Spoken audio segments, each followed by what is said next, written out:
You can survive just fine without power, right? As long as you have water, heat, and food.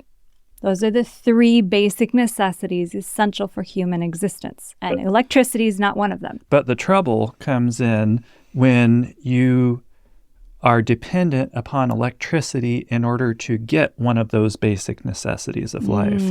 Like water, maybe. Exactly. That's the classic one that comes to my mind. The Ready Life. Into the country.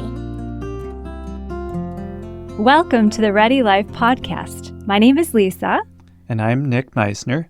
And thanks for joining us. Almost 25 years ago, my family went completely off the grid for our power needs. This was back before solar power was in vogue, before the term off-grid had, took on a life of its own to mean things along the lines of doomsday preppers and all of that. This was back when off-grid just meant that you were off the power grid. You were making your own power. Our first move was 15 minutes out of town into the country, and it was to 13 acres.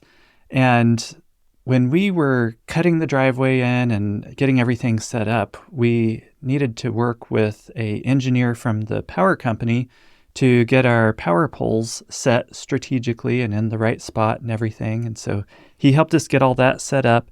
And we also worked with him on getting the meter set a ways away from the house, down the driveway a little ways, so that we wouldn't have meter readers wandering around the house way out in the country and that sort of thing.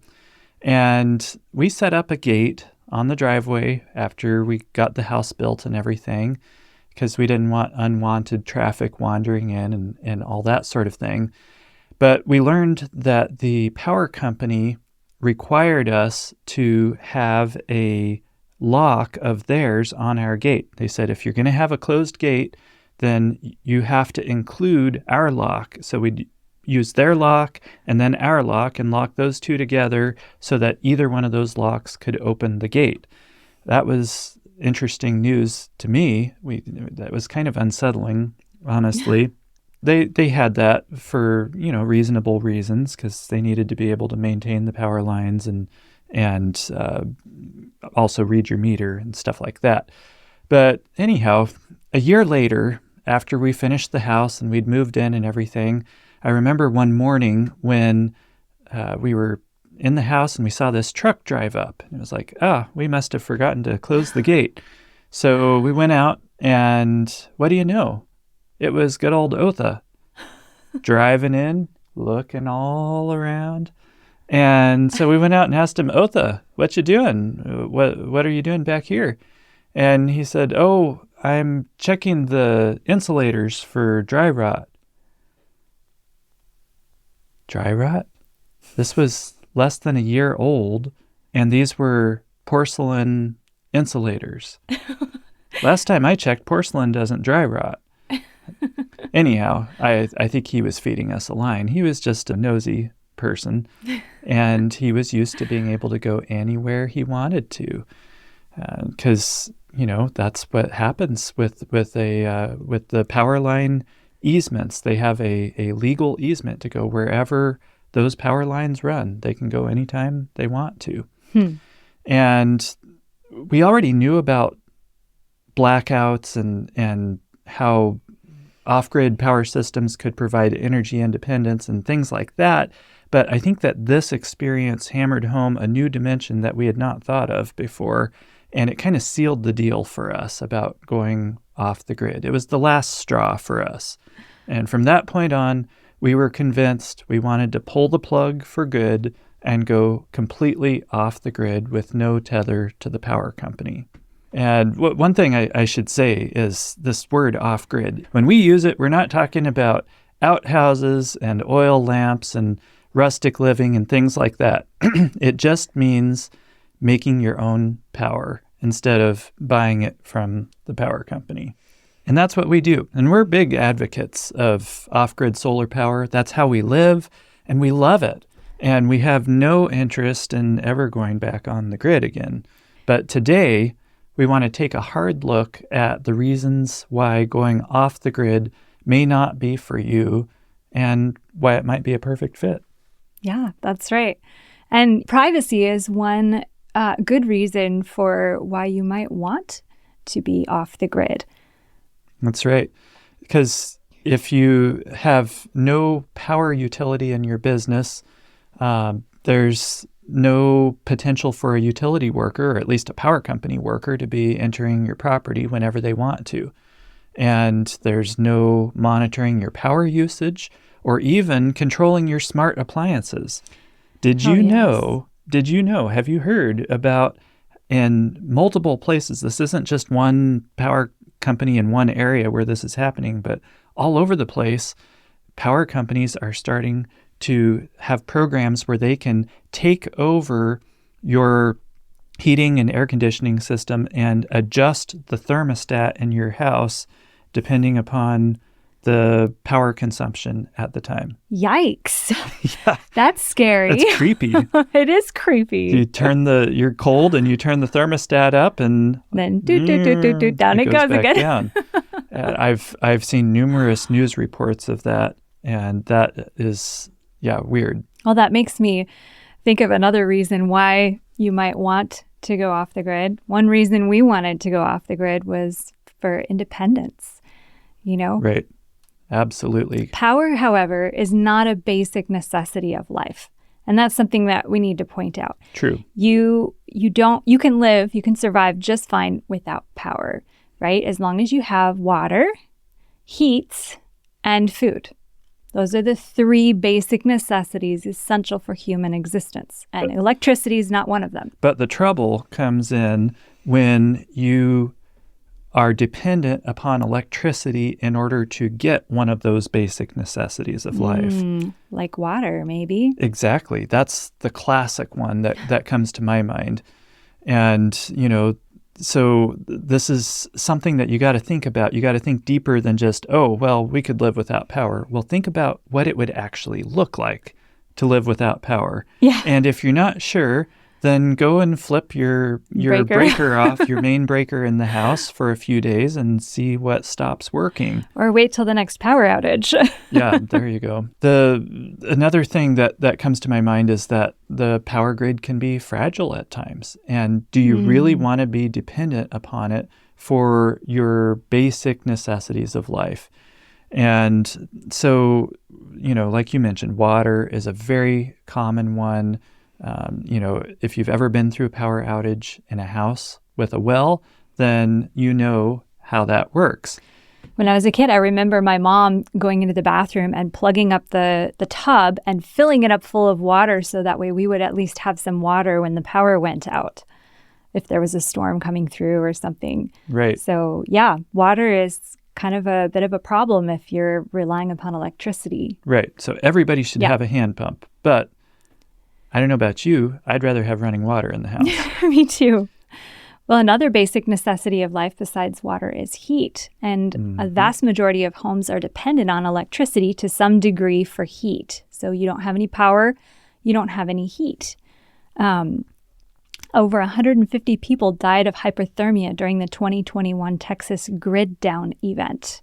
That was quite something when that happened. Yeah, I remember, it really was. I work with a person in the upstate New York area, and when that Buffalo storm came through, she was telling me about how the power was knocked out in some areas, and there were people that froze to death because it was very cold temperatures when the power got knocked out. And, the trouble is that heating systems rely almost always on electricity.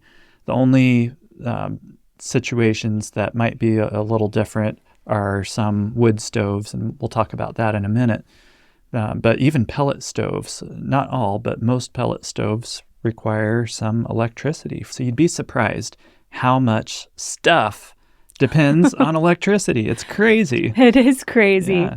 Speaking of power outages, I can remember one of the other things is no opening the fridge or the freezer while the power was out, because, as soon as you open your freezer, you're losing all that cold, and course, eventually all of this food storage that you've got saved up in your freezer, your chest freezers or whatever, it's all going to melt. Right. I remember one person was frantically trying to, can it or, dry it out or something so they didn't lose all their freezer food when the power went out. That's right. And as far as cooking, you've got microwaves, of course, use a lot of power. Electric ovens and ranges use, obviously, electricity. But even your gas ovens and range, the vast majority of gas ovens and ranges require a little bit of electricity in order to function properly. It's just phenomenal how much stuff depends on power. So that's the independence end of things. What other reasons might? Well, we actually live in a place with one very good reason. We live miles from the nearest electrical line or power line. And so if we were to try and pay for the power company to bring power to our property, that would be a little bit obscene. Tens of thousands of dollars. Yeah. I don't even know what the prices are nowadays, but 20 years ago, I was hearing of people getting quotes of like $18,000 to run it a little over a mile, or $40,000 to run it a couple of miles. It's a pretty crazy expense. And, that much money would go... set up a nice solar power system with that kind of money. Exactly. So that's kind of been where we've come from on that. And honestly, in all honesty, even though we are miles away from the power lines, even if it was right next to us, I would still choose to be off the grid for other reasons. Yes. Like the independence and the privacy and these kinds of things. Yes. So another factor that comes to mind is that, and this is a very interesting one that I don't know if a lot of folks have thought about it, but that's that governments often use power to enforce regulations. Now, that's an interesting one, isn't it? That is interesting. Yeah. How do they do that? Well, for instance, I've heard of this being done with building permits, where especially in rural, more remote areas, I've heard that was like their primary means of enforcing this, that they wouldn't let you hook up to the power company unless you had this building permit. Oh, wow. So that's one interesting way. But another one that is very sobering, actually, is they've used power for enforcing things like COVID lockdowns. There are news articles where they actually shut down or pulled the plug on electricity for people's houses because they were having a unauthorized gathering in their house. Wow. They felt they had too many people in their house, and it was not a authorized gathering, and so they were repeat offenders. I think they gave them some warnings or whatever, and then they pulled the plug. Wow. Yeah. That's scary. That is especially scary when you think about the scenario that's predicted in the book of Revelation, where the powers that be are going to try and manipulate the masses by restricting their ability to buy or sell. In other words, buying electricity, something that is so important for our existence with the way that we live. Basic today. necessities of life, like we just talked about. Right. Wow. So why off-grid might not be right for you? What are some of the reasons why off-grid power systems, going off the grid for your electrical needs, might not be a good choice? Well, if your primary reason for going off the grid is just economics. For off-grid, economics are not usually a really valid reason. There's other reasons why people do it, other reasons why we do it. And in the end, yes, you are eliminating, either greatly reducing or eliminating a monthly expense, which is awesome. You're front-loading it. You're paying for the equipment now, and then you're not having that monthly payment going out every month, which is really awesome. But it takes a while to recoup the expenses of that. So I want to be upfront with you. Even though I'm a big advocate for off-grid, I want you to go into this with your eyes open. So what are some other reasons why off-grid might not be a right fit for you? If you want to be completely hands-off, with an off-grid system, you need to have a certain amount of involvement. Now, it's not a ton, it's not a lot of work. I mean, how much time do I spend fiddling with our system? Very, very little. Once you get it set up and running, I think there's only, 3 things that we do to just maintain it. Maintain the batteries, and even that could be eliminated if you went with a maintenance-free battery. That's true. That's true. So the bulk of the work is surrounding batteries, but you do kind of keep an eye on where your levels are at. If you're getting too low in the dead middle of winter in a cloudy climate, you might need to run the generator some to top the batteries off for a period of time during those dark winter months. You've got to keep an eye on it. So if you're not willing to do that, if you want to be completely hands-off, don't go off the grid. Yes. So another reason you might not want to go off the grid is if you want to be 100% solar for 100% of the year, but you live in a cloudy northern climate. Like us. That's right. We're in an area where a lot of folks would think that it was not possible to do solar here because we have super short days. We're a far northern latitude. We have very short days that are almost always cloudy in the winter. Yes. And so that is not ideal solar conditions. And because of that, it would be cost prohibitive to build a system large enough to be 100% solar for 100% of the year. Yeah. You really, to keep it cost effective, you really do need to supplement your solar with something else during those darkest 3 months of the year, something like that. And most people choose to do that with a fuel-powered generator. Yes, you could say that is a dependency, and it is, although I will say that if you size your system carefully, you're not going to be using much fuel. With proper fuel storage techniques, you could be set for quite a while. Yeah. But even still, if we had to go into emergency mode during those darkest 3 months of the year, we could get by with just our solar. We wouldn't be able to live normally, but we could run the water pump and have a few lights in the house and things like that.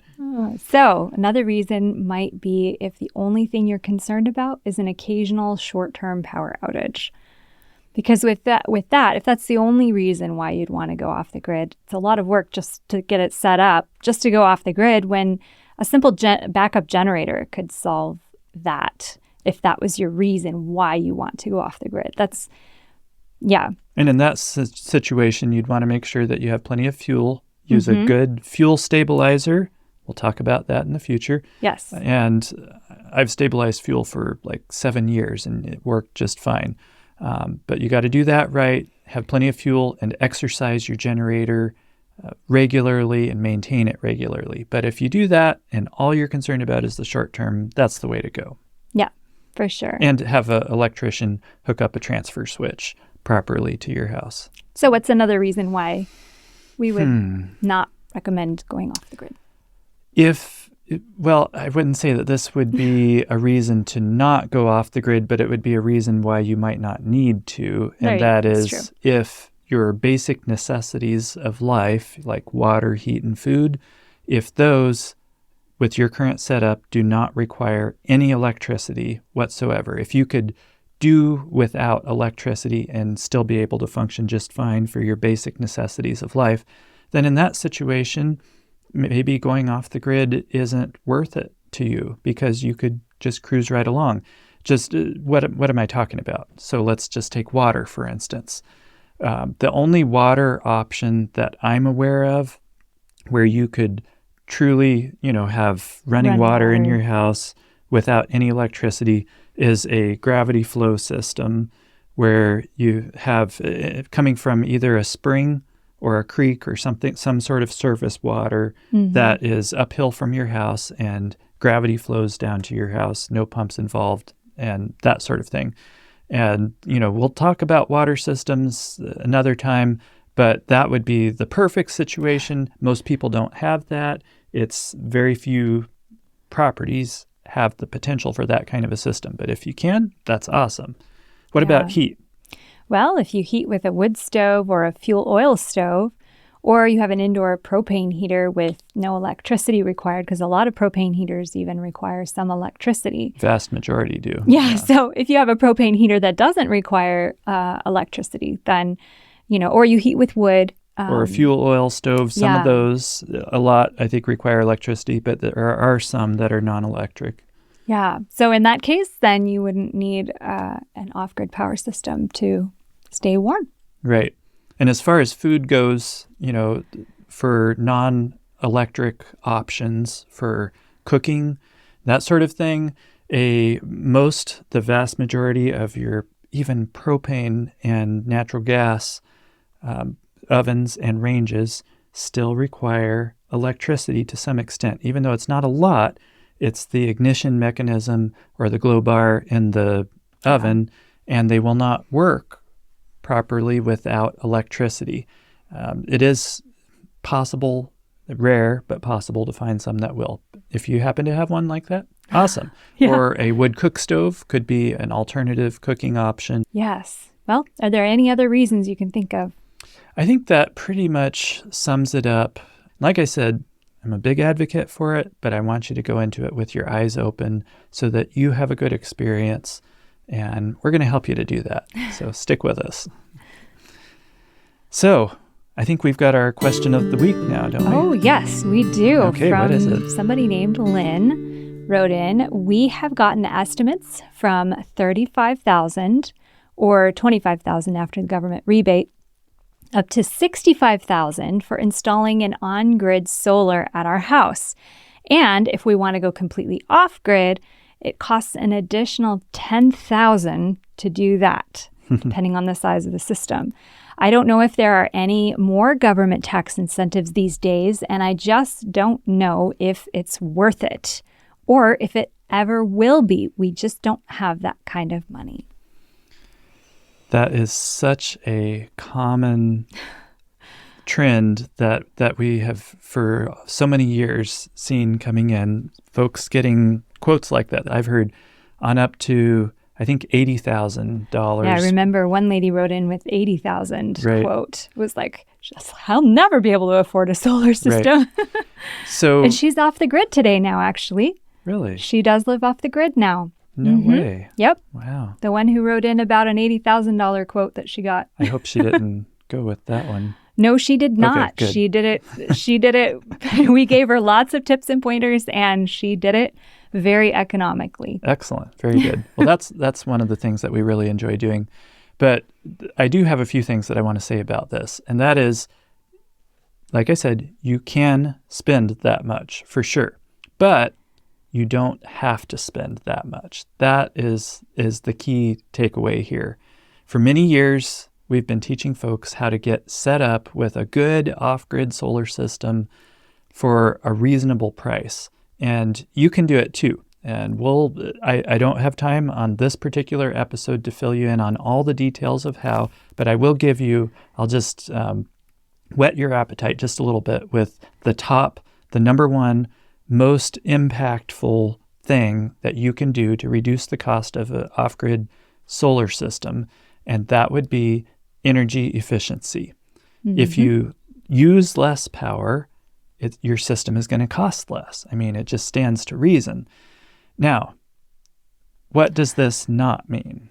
Well, this does not mean that you got to throw out all of your electronics and no more kitchen appliances and clear the bathroom out, no more electronics anywhere in the house. Right. It does not mean that. Right. If you were to come visit us, you would not even know that we're off the grid. We live very normally. All the way down to the electric toothbrushes. Yeah.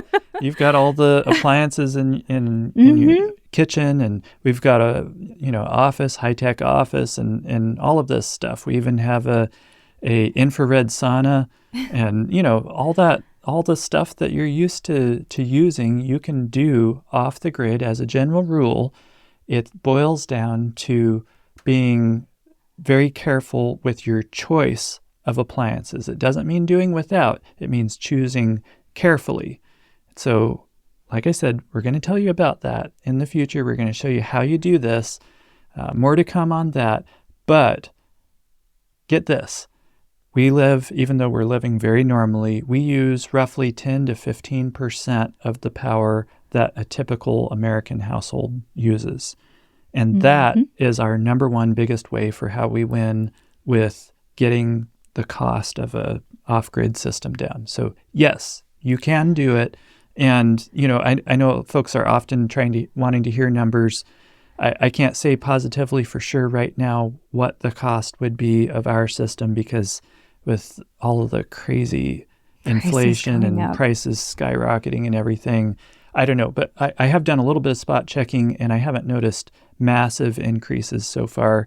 And ours probably cost around $15,000 or so for ours, including the generator. So that gives you an idea. Now, like I said, we have gotten very careful with our appliances and all of that, but we live normally. So there you go. You've got enough to believe me when I say that it can be done. Don't let that be the obstacle holding you back, unless you have no budget to put into it. Then in that case, like we said, that may be one of the reasons why you don't need to go off the grid. And your super low cost alternative to going off the grid is that you get set up so that you could live without electricity. If necessary. And really, that's a good thing for anybody to do. Yeah. We try and keep that in the back of our minds, where even though we have a reliable source of power that is sustainable, we still are thinking about what could we do to, for those basic necessities, to live without electricity in case something breaks. It's man-made equipment. Anything can break. It's reliable, quite reliable, but it can break still. So these are good things to tuck away in the back of your mind. Yes. Well, thank you. That was a really good question, Lynn. Yes. So we hope you will send us your questions as well. So send your question to questions@thereadylife.com. And we will be so thrilled to answer your questions just like we answered Lynn's now. That's right. Well, thanks so much for joining. We hope that you take a minute to subscribe so that you get notifications of future episodes. And we look forward to spending some time with you next time. We'll see you then.